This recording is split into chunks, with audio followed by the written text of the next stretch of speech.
umaga mga kadudis. Medyo may sipon tayo ngayon. Dala siguro ng panahon.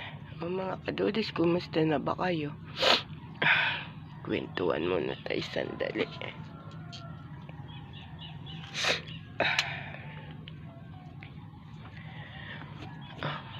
Kape tayo mga kadudis.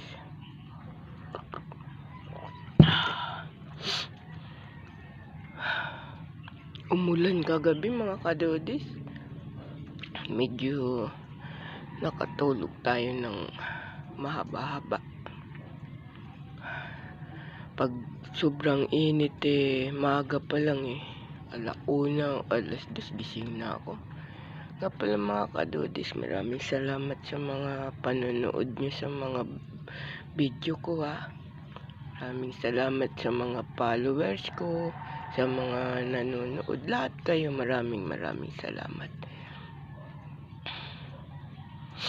Masaya po ako kasi nakikita ko po mataas ang views ko.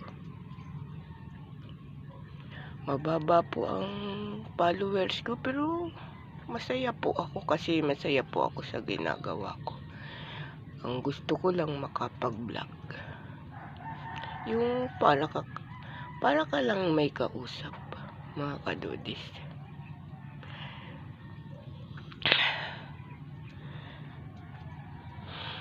Napagod ako mga kadudis. Medyo naglaba tayo. Malaki kasi ang anak kong panganay, kaya yung mga salwal niya malalaki, kaya hirap maglaba. Tungkulin ng mga nanay, pero marunong po maglaba ang mga anak ko. Nga pala mga kadudis, maraming salamat sa inyo sa walang sawang panonood dito sa mga video ko. Kikiusap po sana ako mga kadudis, huwag po sana kayong magsasawa sa panonood ng mga video ko. Alam ko naman pong nanonood kayo, kasi kung wala po kayo dyan, di wala po akong views.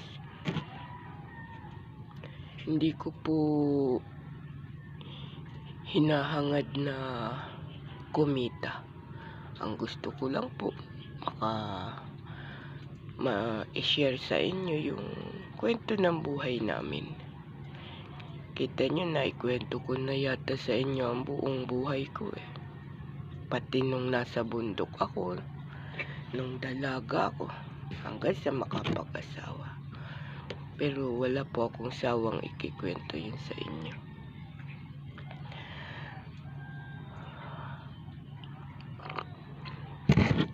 Kadudis, bye-bye.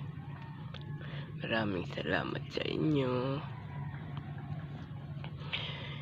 Siya nga pala mga kadudis, bago ko makalimutan. Salamat po sa mga nagbibigay ng puso sa akin. Napakarami ko pong puso. Masaya po ako pag nakikita ko yun